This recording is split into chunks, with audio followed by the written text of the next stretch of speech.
السلام عليكم ورحمة الله وبركاته. إن الحمد لله نحمده ونستعينه ونستهديه ونعوذ بالله من شرور أنفسنا وسيئات أعمالنا. من يهده الله فهو المهتد ومن يضلل فلن تجد له وليا مرشدا. وأشهد أن لا إله إلا الله وحده لا شريك له وأشهد أن سيدنا وحبيبنا محمد صلى الله عليه وسلم. أما بعد.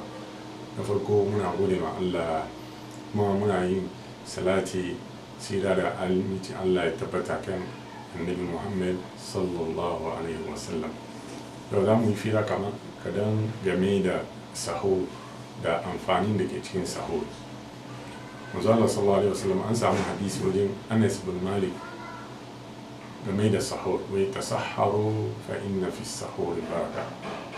Don mu ci abinci sahur, domin cin abincin sahuri akwai barka a ciki. Shi barkan da ke ciki ne mun samu barka na duniya kuma mun samu barka na lafiya. Shi zai yi bayani wannan yanzu haka. Daga cikin cin abincin sahur, barka na farko shine mai, ko amfani na farko shine mai bin sunna annabi Muhammad sallallahu alaihi wasallam. Muka mun san annabi ya ce mu bi sunnan shi da sunnan waɗanda suka zo bayan shi. Da shi bin sunna na Muhammad sallallahu alaihi wasallam yana cikin amfani na farko. Amfani na biyu, mu halafa ko mun bada azumi mu yi daban da na nasara ba su cin sahuru. Da shi amfani na biyu kenan. Na uku, cin sahuru, mutum ya tashi da sauri ya ci sahuru, ya bari ya samu ladan sallan dare don ya yi nafila sannan ya ci abinci.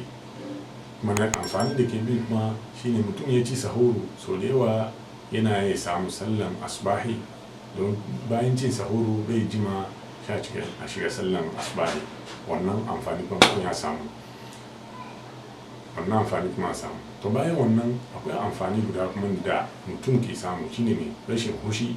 Mutum ya ci abinci yana samu cikin lokacin ranar nan jikin ya yi rauni, amma in ya ci sahuru ne jikin still yana da karfi kadan, da shi bai sa shi hushi banza.